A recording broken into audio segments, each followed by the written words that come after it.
Thank you. You know, you have thousands of people outside. It's crazy. It's crazy.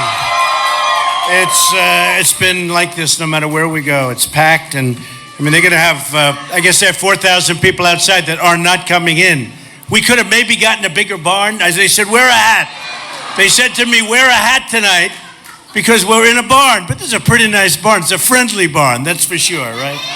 So I just want to thank everybody. I'll tell you what, South Carolina has been with me from the beginning. Whenever I needed, see, I love those polls. You know, those are polls. But whenever I needed a little solace, when I thought maybe some of the polls weren't looking so good, we come over here. South Carolina was always like a big, big margin. We're just killing everybody. It's like amazing. Amazing people. You're amazing people, and it's an amazing state. I want to thank Henry, and I want to thank Peg, and I want to thank Henry Jr., because that is a great family, and to have your endorsement is so respected, and I really appreciate it, Henry. Peg, thank you very much. Really appreciate it. So nice. Well, we're going to get it done. You know, I sometimes start off, but we have to start off a little differently. You know why? It's getting to be crunch time. We've got to do it.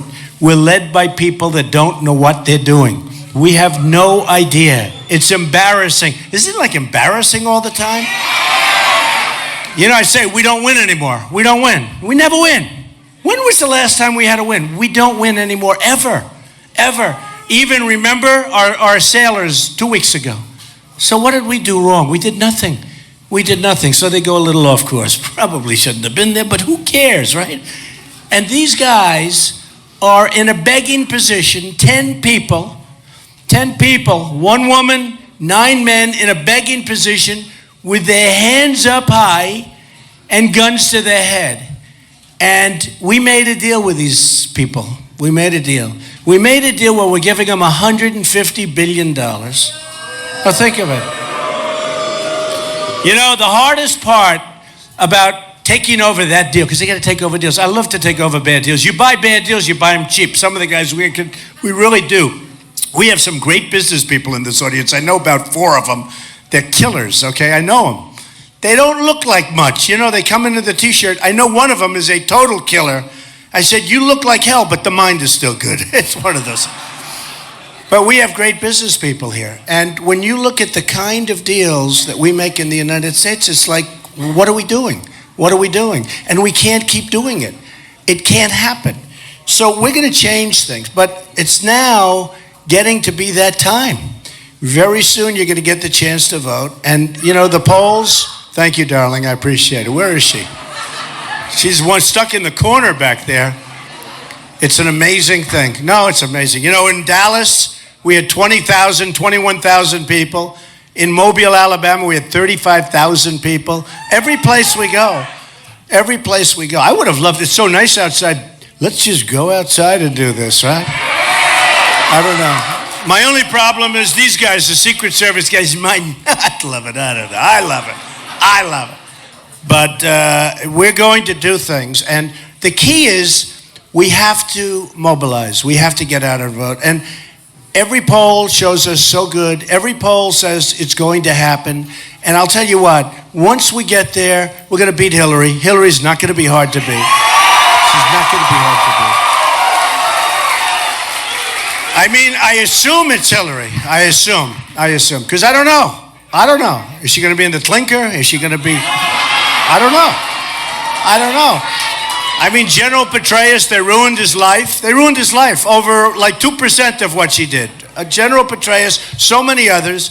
And it looks like, boy, she's being so nice to Obama. I mean, it's so nice. He's great. He's one. I wonder what. Can anyone figure that out? It's something that's going to happen. But we're going to be, you know, in the polls, the most recent polls, we beat Hillary every time and beat her pretty easily. Are they okay?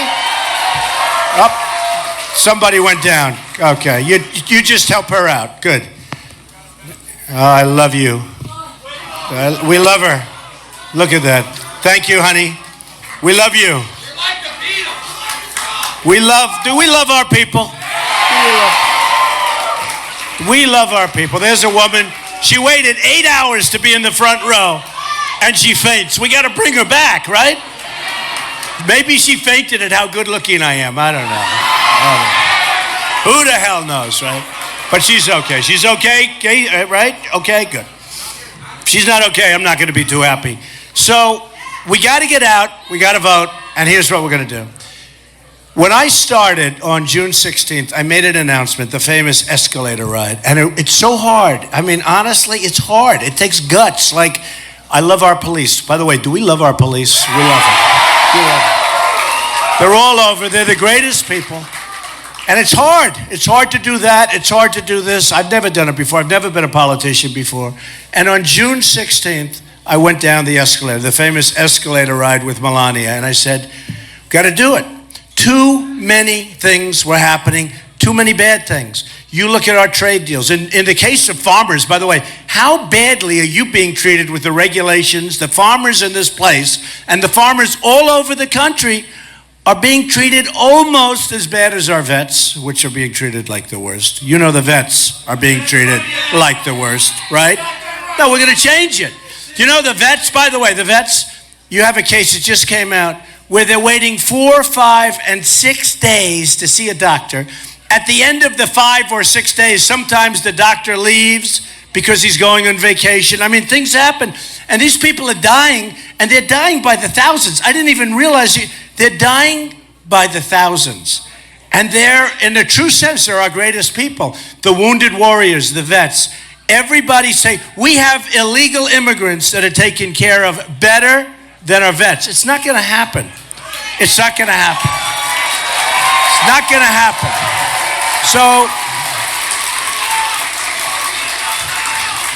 So I made the journey down the stairs and down the escalator, and it looked like they were having the Academy Awards in Trump Tower. I've never seen so many cameras. But look over here. Look back there. Look at that. That's a lot of cameras, right? I mean, that is a lot of cameras. And especially tonight, because, you know, from here, where do I go? Going to Iowa. What am I going to do there? Who the hell knows? We're going to raise, you know what we're going to do? We're going to raise a lot of money for the vets. That's what we're going to do. We're going to raise a lot of money. I'm going to Iowa today. We just came back. I was there yesterday. I was there last night. We just came back, and it's an amazing state. And it's a very interesting state because the whole caucus system is so different. And it really is. It's an amazing state with amazing people. I think we're going to do really well there. Then we go to New Hampshire, where we're leading very big, almost like here in terms of the lead is tremendous. We have like a 20-point lead. And then we come here. And, you know, if we can do well in Iowa, I really think we can run the table. Now, if we can't, I think we're going to win New Hampshire. But I think we're going to run the table if we can win Iowa, and we're doing great with the evangelicals, with everybody, with the Tea Party. And I think it's going to be something. I think it's going to be a great experience because what we have going, and it's really important, it's a movement. It's not like a normal situation. We're on the cover, and I say we because it's we. I'm like a messenger. It doesn't mean anything. It's we.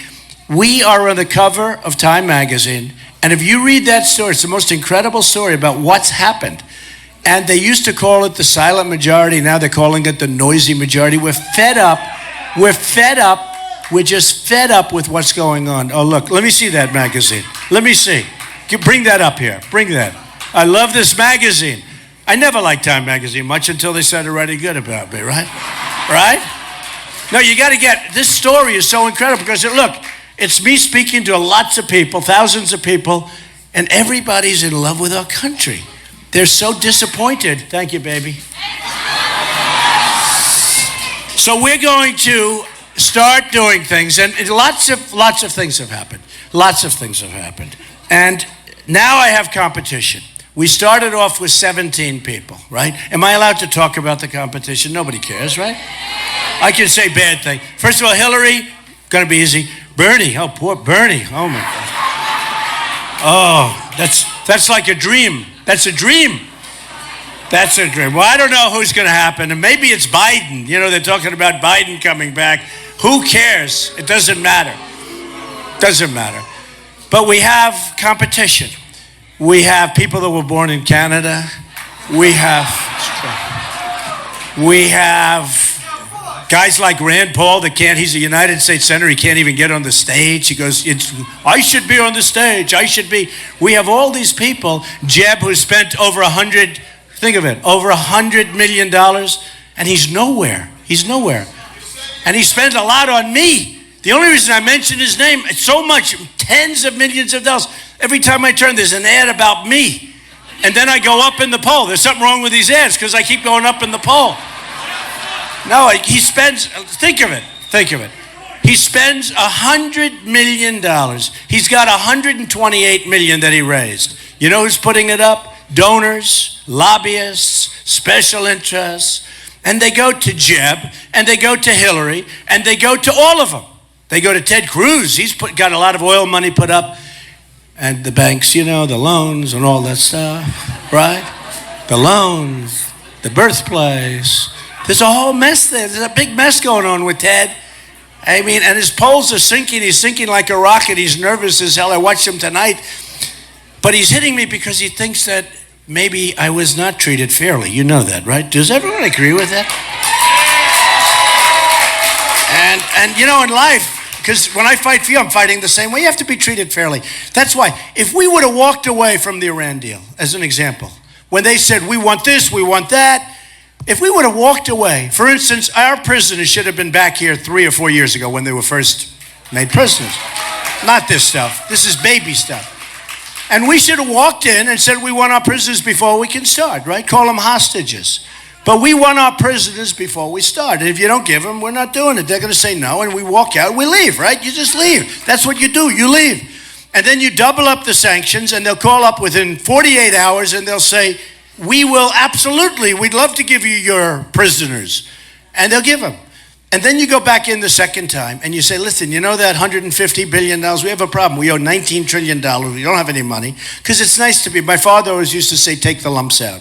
Rather than saying, no, you can't have it. You know, a stupid person goes, no, you cannot have it. You don't have to just say, hey, we don't have any money. It's for no good. We have no money. We can't give you $150 billion. Can you believe $150 billion? Do you see where they're spending all the money? In Europe.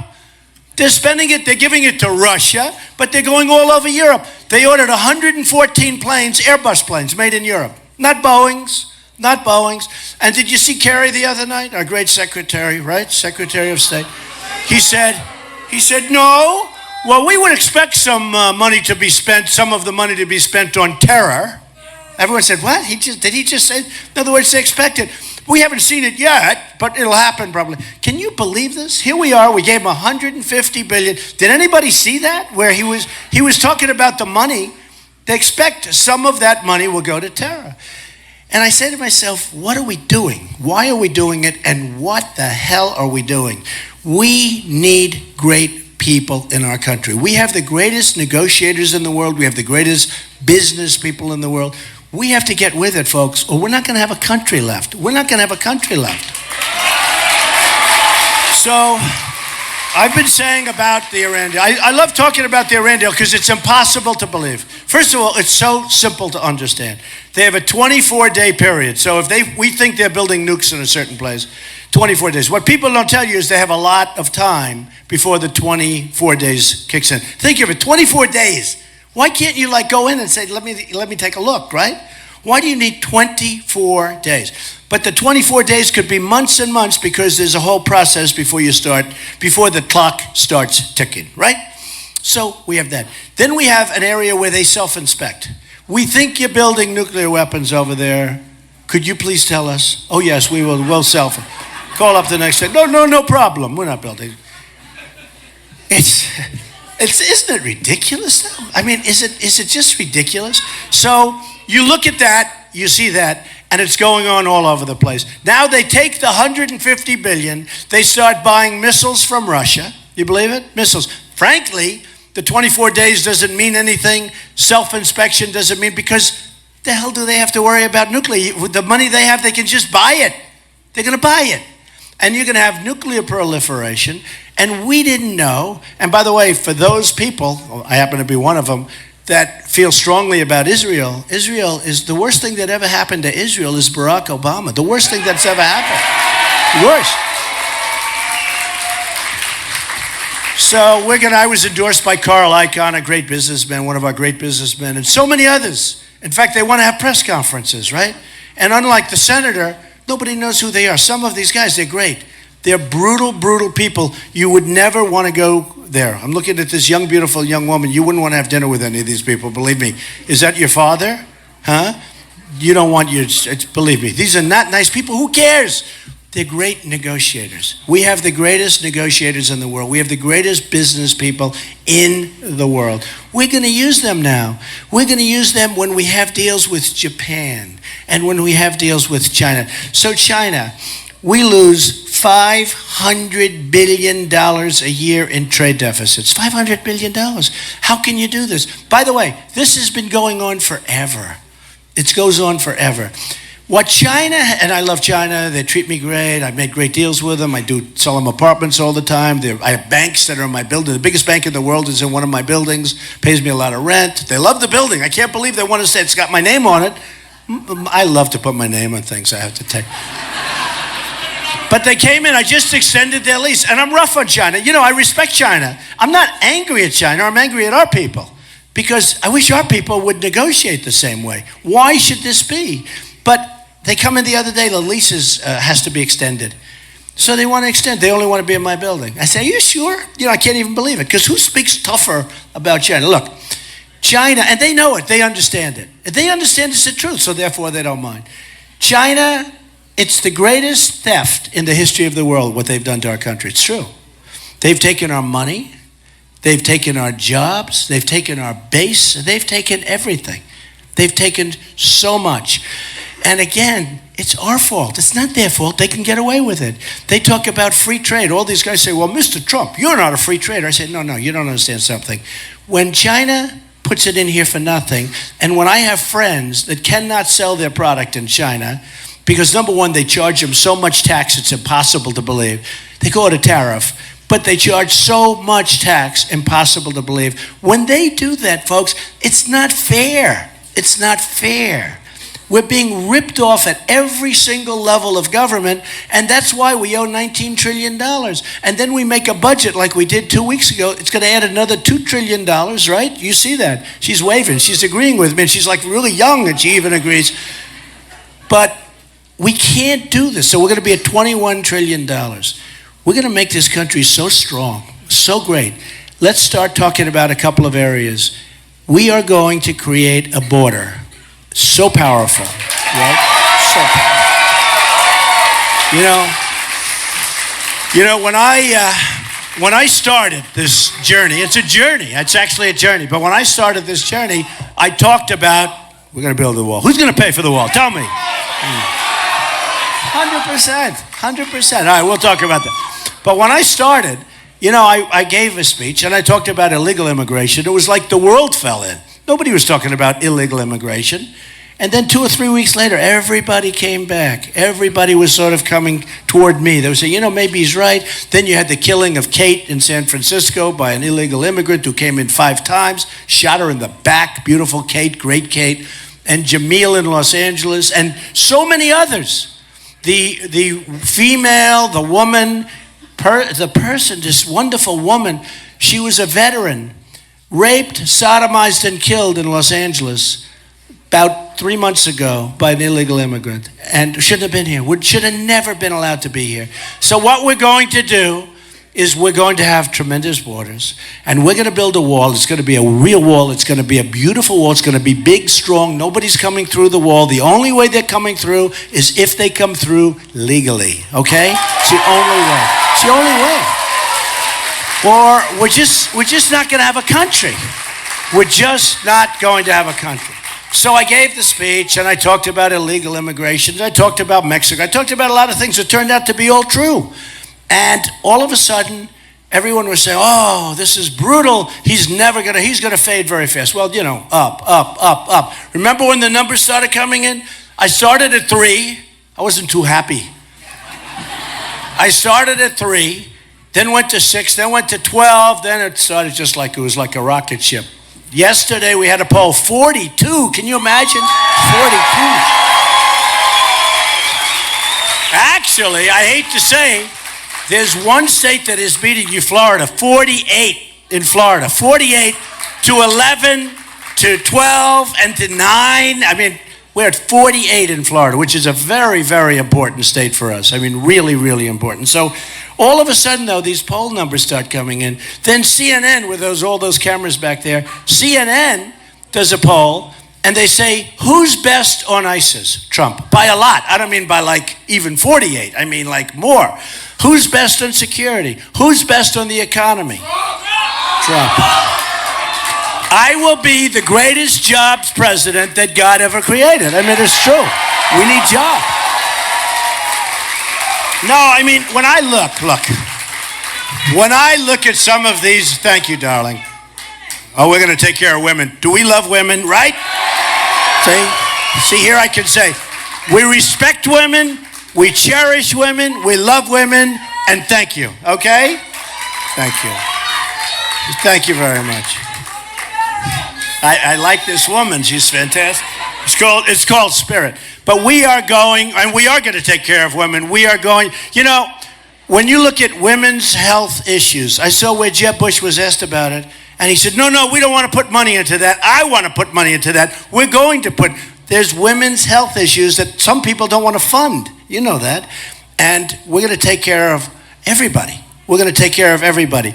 But I'm doing well with women for a lot of reasons, but one thing is they want security in the country, and everybody feels that I will give us the best security in the country, and I will. And we are going to build our military so big and so strong and so powerful, right? There's nobody is going to be taking advantage of us. And you know, it's funny. So with Iraq, everyone said, like, I remember when we had Hillary, she said, I don't like his tone. They're chopping off heads in the Middle East, and she's worried about my tone. I don't like his tone. It's not nice. Okay, it's not nice. And Jeb said the same thing, and they said it the same day. Jeb Bush didn't like my tone. Here's a guy wastes $100 million, right? And he doesn't like my tone. It's just crazy. By the way, speaking of Jeb, he's in favor of Common Core, which is the worst thing you can be.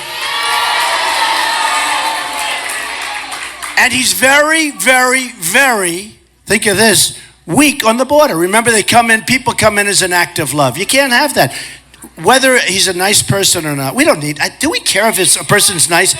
Today, we don't need nice. We're tired of the nice ones, right? We've had plenty of nice.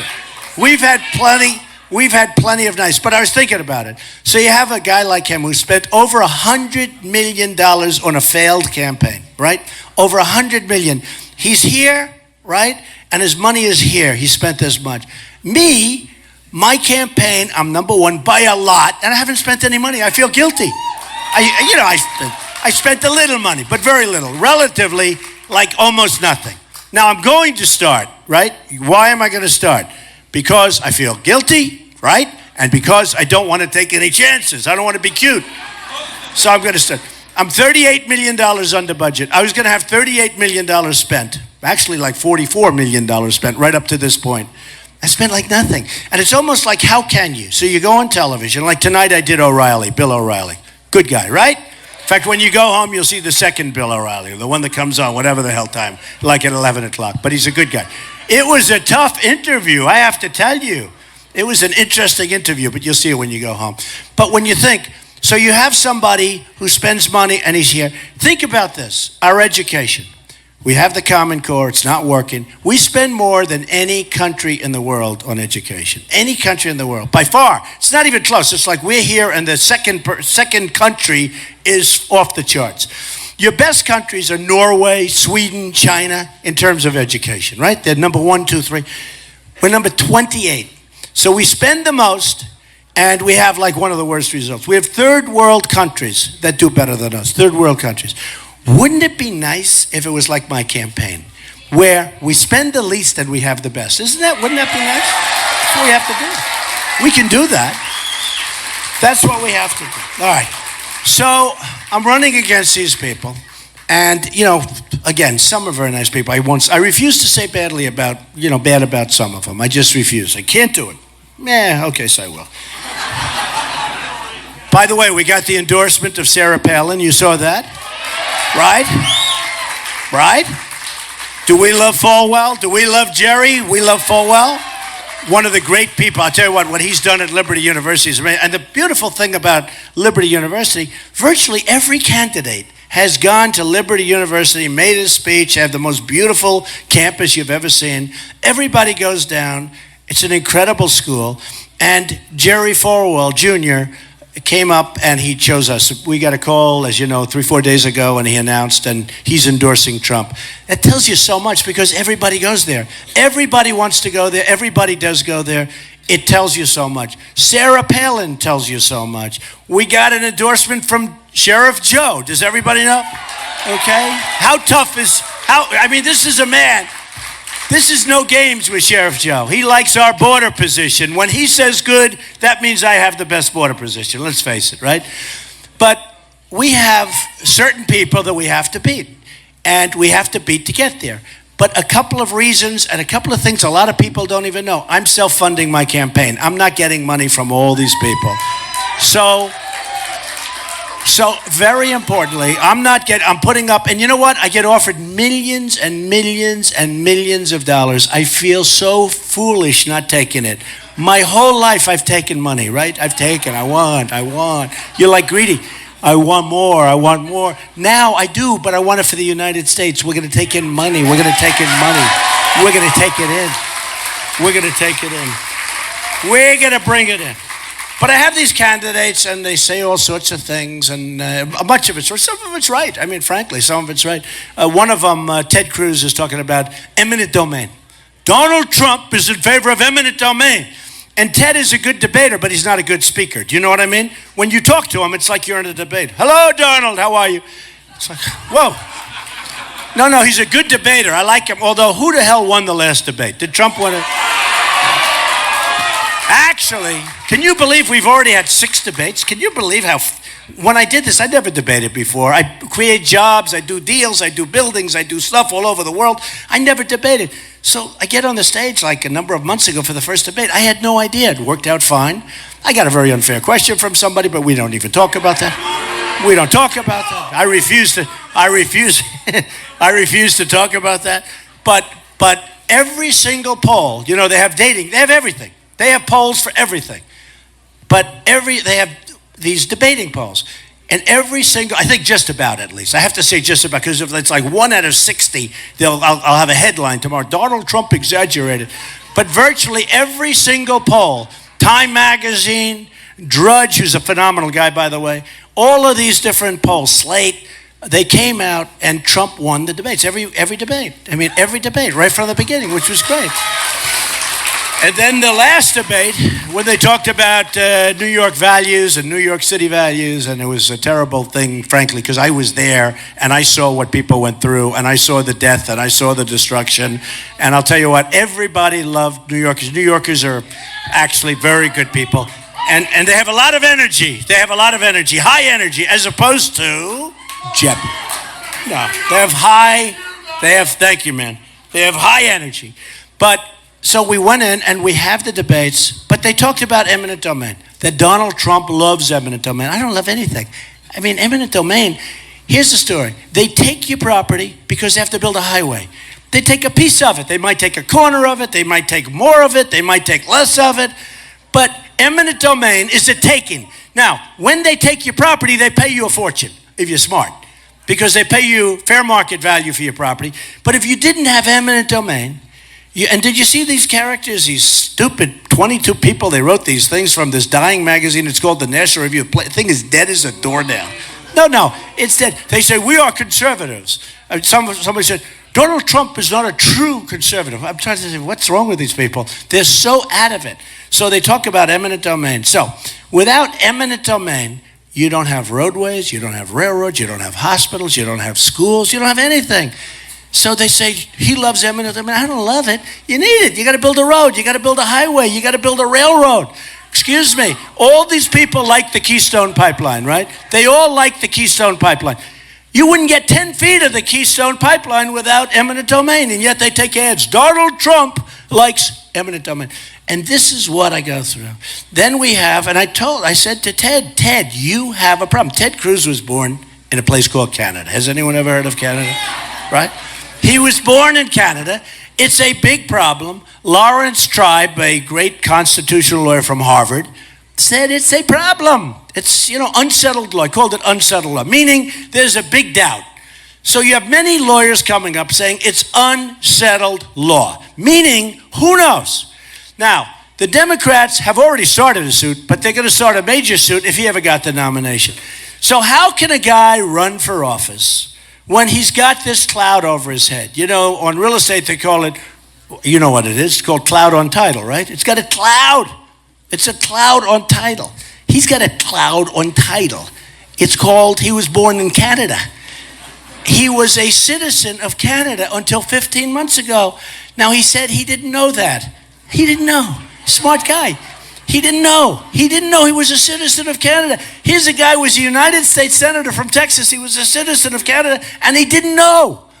So he's got a problem. Then another couple of constitutional lawyers, just yesterday they came out, and they said, no, it's not just, unsettled. It is settled. You're not allowed to do it. You saw that. They came down. They're not allowed to do it. Now, here's the thing. Nobody in this room knows whether you can do it or you can't do it. But it'll take years to figure out in court. And I said go for what's called a declaratory judgment. You go into the court, you ask the court for a ruling because it's unsettled law. You ask the court for a ruling. But how can a guy, and he's sort of in second place, and he's way, way behind, frankly, which I'm very happy about, but how does a guy run and then be very critical of him? He's always critical. How does the guy run? But of course, everybody's critical. I mean, today I heard a couple of people say such nasty things about me. These are nasty, these politicians, they're all talk, no action, but they are nasty people. They're terrible. But you say to yourself, how does a guy run for the office of president when there's a very major possibility that he's not allowed to do it? It's a real problem. So you got to go and find out. And it has had an impact because I think 36% of the people consider it to be unsettled law, and many of them consider it to be much more than unsettled law. And you have to be able to do it. And I don't like bringing it up, so I won't bring it up, okay? Is that all right? I'm not going to bring it up. But it's a problem, okay? It's a problem. Then, in the case also of Ted, you do a personal financial disclosure form. And you have to sign it, and you're sort of signing your life away. Now, he borrowed a lot of money, as you know, from Goldman Sachs and from Citibank. You have to say that because he wants to be Robin Hood. He wants to convince everybody that he's the most honorable guy in the world, and he's going to fight for you, and those banks aren't going to do anything, and they're not going to, we have the banks totally under control. So he didn't put their banks down. So now it finds out that he had $1 million at very favorable rates from Citibank and from Goldman Sachs. Okay? You got to have a problem there, folks. I mean, we have a problem. So the nice part about me is that I don't have any of that stuff. I don't have it. I'm putting up my own. I'm not into Goldman Sachs. I don't care about Goldman Sachs. I built a great company. Very important. When I ran, a lot of people said, oh, he'll never run, right? All these pundits, these geniuses, these people back there, morons. You're morons, okay? No, they're morons. The pundits. Look at these people. They are the worst. I think knowingly, too. I think they're probably not actually as dumb as we think. I think they knowingly just say the wrong thing. But you know what happens? Sort of interesting. They said, Donald Trump will never run. He'll never run. Don't worry about it. He'll never. Well, then I ran. I announced. He said, he announced. Like George Will. He's got the little spectacles, right? Those little tiny. And he looks like a genius because of the spectacles. But if you took the spectacles off this guy, he'd look like a dummy, okay, which is what he is. So anyway, Donald Trump will never run. Then I ran. Then he said, well, he'll never sign Form A.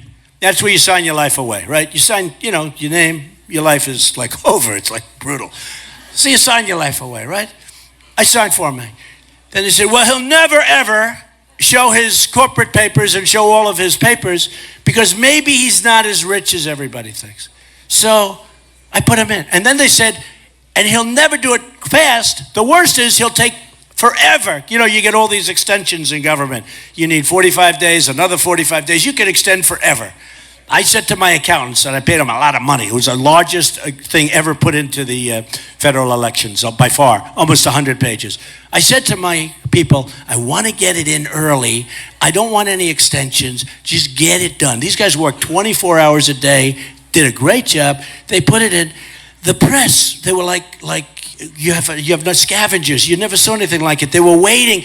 They were going to find, oh, Trump's not as rich as we thought. We hoped he's not. And then they find out, wow, I built a great company. In fact, what they don't know is if I decide, because I was really undecided, even if I wasn't going to run, I was going to submit my financials, okay? Can you believe it? Because I wanted to brag about the company I built. I'm a private company.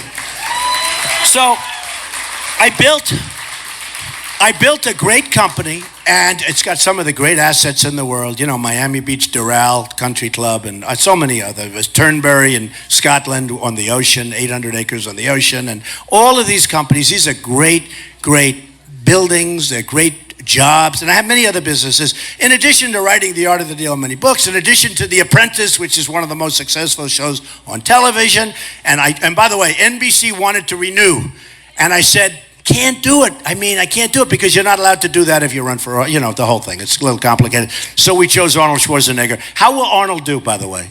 How do you think? Who's going to be better, Arnold or Trump? Yeah, I think so.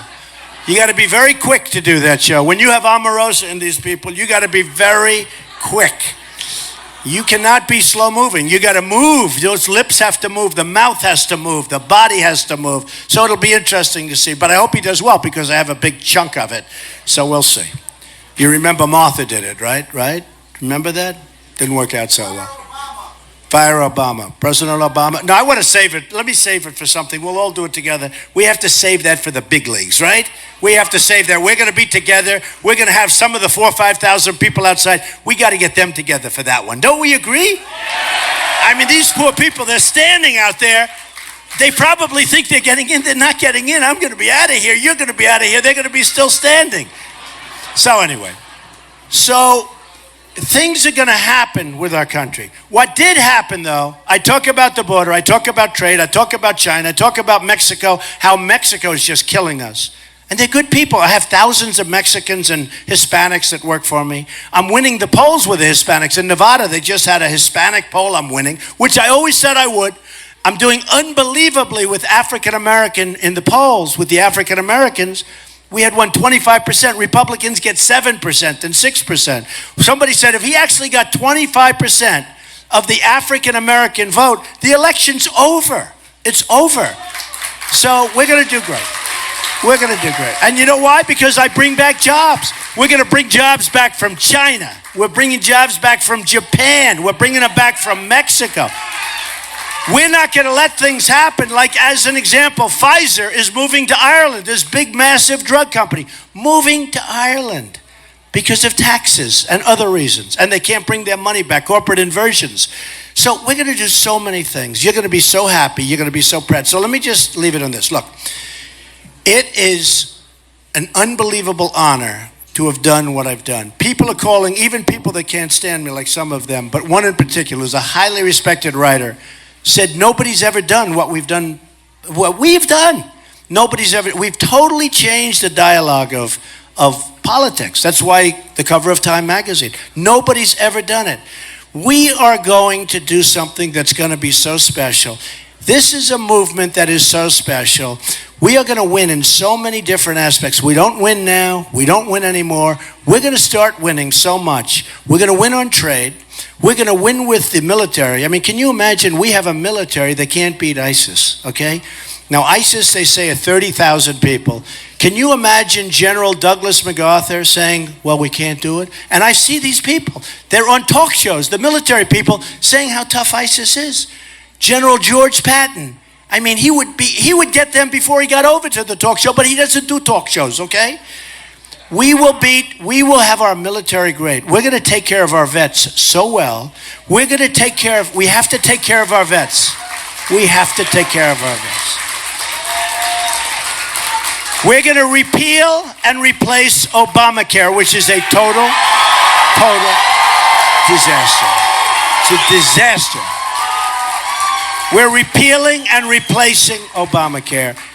You know, I don't know if you see. I mean, I know you see, otherwise you wouldn't have just gone crazy like that. Your premiums have gone up 25, 35, 45%. Your deductibles are worse than your premiums. You never get to use it. You have to die to use it. The Obamacare is a disaster. It's going to die of its own weight because in 17, unless the Republicans give them more money and keep extending, the Republicans are making it possible. You know, look, we know where the Democrats are coming from, okay? We understand that. The problem we have is these Republicans that we send to Congress, and they're hardline. We're going to stop Obamacare. We're going to fight ICE. They're all these hard. Then all of a sudden they get to Washington. They look at the angels on the ceiling. They look at the beautiful columns. They look at the beautiful marble floors, and they just keep raising their hand. What happened to them? That's not going to happen to me. It's not going to happen to me. Not going to happen to me. So I leave you with this. Very soon, it's going to be happening. You know, on February 1st, we start off. You know who we start with, right? Iowa. Unbelievable people, unbelievable place. I think we're going to do great there.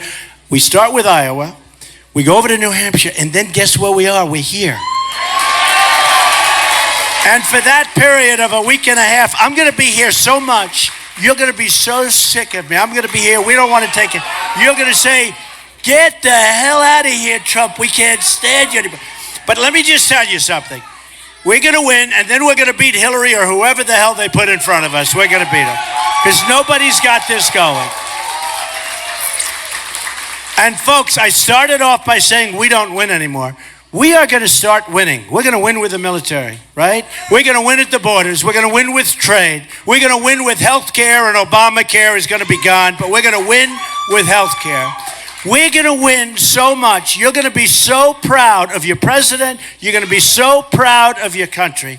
I love the people of South Carolina. From day one, I've loved them. We will be back a lot. Take care of yourselves. Make sure you vote. You've got to vote. You didn't, frankly, have the balls to put country before party.